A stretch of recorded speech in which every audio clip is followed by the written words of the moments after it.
राजस्थान विश्वविद्यालय के मुख्य द्वार पर एनएसयूआई कार्यकर्ताओं द्वारा नीट एग्जाम मामले को लेकर प्रदर्शन किया गया। इस दौरान एनएसयूआई कार्यकर्ताओं ने आरोप लगाया कि नीट एग्जाम में पूरी तरह से धांधली हुई है, सरकार इसकी जांच करवाए।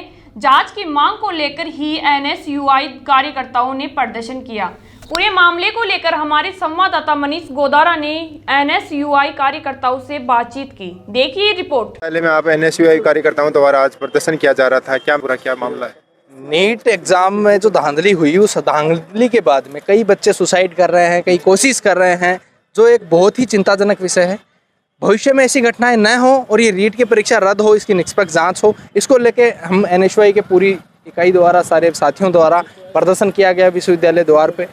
और वीसी साहब को ज्ञापन दिया गया, कलेक्टर के नाम ज्ञापन दिया गया कि ऐसी जो घटनाएं हैं वो घटनाएं रुकें, जो युवा कोचिंगों में करते हैं और कोचिंगों ने इनको धंधा बना के रखा है। मोटी मोटी फीस लेके उनको पेपर पास कराने के नाम पे सेटिंगबाजी करा के अच्छी लोगों से सेटिंग कर लेते हैं और अच्छे बच्चों को रोक के और ऐसे बच्चों को आगे बढ़ा देते हैं जो पैसे के ऊपर, धनबल के ऊपर पास हो जाते हैं, जिसका खामियाजा देखने को मिलता है कि परसों भी एक बच्ची ने कोटा के अंदर सुसाइड किया, जो बहुत ही चिंताजनक विषय है। हम परमात्मा से यही दुआ करते हैं कि बहन की आत्मा को परमात्मा शांति दे। क्या लगता है आपको, किस प्रकार से परिणाम में धांधली हुई है?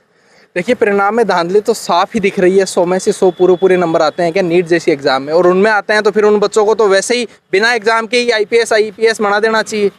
जो बच्चा नीट जैसी एग्जाम में 100 में से 100 नंबर लेके आ रहा है, उसको तो वैसे ही IPS बना देना चाहिए। उसको कहाँ जरूरत पड़ रही है आगे की पढ़ाई करवाने की? पहले दिन से उसको IPS IAS बना दो। मतलब इतना होता है, समझ में आता है कि 10th में आ सकता है, 12th में आ सकता है। नीट जैसी एग्जाम में जिसमें सारे सिलेबस मिला के सारे मुद्दों पे, सारी चीज़ों पे, देश, इंटरनेशनल, नेशनल, सारे राज्य, हर चीज़ पे उसमें डिस्कशन, बात होता है, पर्सन होते हैं, और वो सारे ही ऐसा तो भगवान ही हो गया फिर वो अपने आप में। ऐसा नहीं हो सकता, कहीं ना कहीं धांधली हुई है। हो सकता है कोई अपवाद के नाम पे 1-2 बच्चे हो सकते हैं जिन्होंने 100 नंबर हासिल कर लिए हों, बाकी ऐसा नहीं हो सकता कि इतनी बड़ी संख्या में लोग इतना बड़ा वो कर सकते हैं। एनएसयूआई ने गेट पे प्रदर्शन किया, आगे क्या चेतावनी देगी?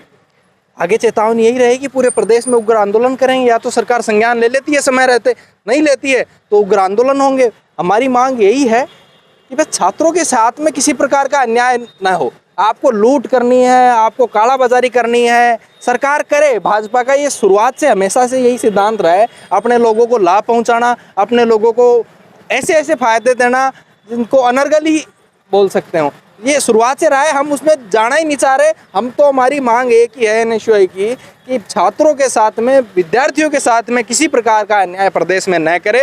हाथ जोड़ के भजनलाल सरकार से हमारी ये अपील है। इस अपील को स्वीकार करते हैं तो बहुत अच्छी बात है, वरना हम तो 45-50 डिग्री में लगातार आंदोलन कर रहे हैं। इस धूप में ऐसी से बाहर नहीं निकल रहे लोग, और हम सड़क पे बैठे हैं, रोड पे बैठे हैं, धरना प्रदर्शन कर रहे हैं। आज से 5-7 दिन पहले भी हमने PhD को लेके जो धांधलेबाजी हुई वीसी कुलपति द्वारा, उसको लेके भी हमने, हमारे जो प्रदेश अध्यक्ष हैं बड़े भाई विनोद जाखड़ जी के निर्देशानुसार हमने आज ये प्रदर्शन की शुरुआत राजस्थान के सबसे बड़े विश्वविद्यालय से करी है। हम यही कहना चाहते हैं कि नीट एग्जाम ही नहीं, बल्कि आप कोई भी परीक्षा उठा लो, आप सरकारी कंपटीशन में अगर आप जाएंगे तो वहाँ भी आए दिन पेपर लीक हो रहे हैं। आप देखिए, नीट परीक्षा पेपर लीक हो रहे हैं। राजस्थान विश्वविद्यालय में फिलहाल जो पेट परीक्षा हुई है उसके नाम पर भी धांधलियाँ हुई हैं। धांधलियों में आप ये देखिए कि किस प्रकार से राजस्थान विश्वविद्यालय के प्रशासन ने अपने लोगों को फ़ायदा पहुंचाने के लिए जो PhD सीट्स का जो इन्होंने खरीद फरोख्त करी है वो गलत है। मैं छात्रों से भी ये उम्मीद करता हूं कि आप लोग भी इस खरीद फरोख्त में शामिल मत हो। यहाँ कई लोग ऐसे हैं जो कई लोगों का यहाँ कैरियर ख़राब करने में भी आगे रह रहे हैं। हम ये चाहते हैं कि फ़ाइन काम हो हर जगह। नीट परीक्षा में आप ये देखिए, इतने दिन हो गए नीट परीक्षा की शुरुआत से, इस बार नहीं, पिछली बार भी जब नीट परीक्षा हुई थी पेपर लीक होने की वहाँ कहीं ना कहीं आशंका जगी थी। नीट जैसी परीक्षा लीक हो जाएगी, NT UGC नेट की परीक्षा लीक हो रही है, बड़े परीक्षाएं लीक हो रही है, उसके बाद में कहाँ पारदर्शिता रह जाती है। विश्वविद्यालय सेफ नहीं है, बड़े सरकारी कंपटीशन के एग्जाम सेफ नहीं है, फिर आम छात्र जाएगा कहाँ?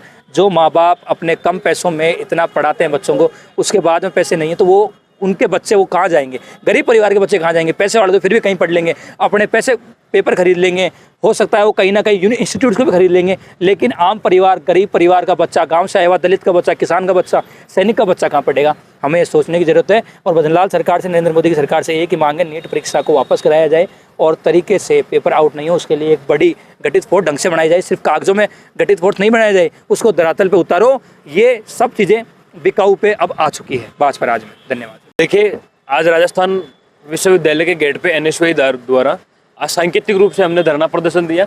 जिस प्रकार के हर एग्जाम में, नीट एग्जाम में जिस प्रकार की धांधली हुई है, 14 तारीख को रिजल्ट आना था, उसका 4 तारीख को इन्होंने आनंद फानंद में रिजल्ट जारी किया। ये कहीं ना कहीं ये दर्शाता है कि पूरे के पूरे एग्जाम में पूरी पारदर्शिता कहीं भी नहीं है। उसको देखते हुए कई बहनों ने, कई भाइयों ने जो आत्महत्या की है, एक बहन ने जो कोटा में आत्महत्या की है, ये सब उसी का परिणाम है। ये तो एक सांकेतिक रूप से आज एनएसयूआई ने धरना दिया है। आने वाले समय में हमारी चेतावनी है, पूरे राजस्थान की सड़कें जाम करेंगे, पूरे राजस्थान के इंस्टीट्यूट है उनके सामने धरने प्रदर्शन होंगे। उसकी तमाम इन चीज़ों का जिम्मेदार है वो पूरी सरकार रहेगी। मेरा सरकार से निवेदन है कि पूरी पारदर्शिता से इस एग्ज़ाम को कराया जाए, इस एग्ज़ाम को वापस इसको डिले करके और वापस एक नए सिरे से इस एग्ज़ाम को कराया जाए, ताकि उस ग्रामीण परिवेश से आने वाले बच्चे को भी वहाँ मौका मिल सके। धन्यवाद।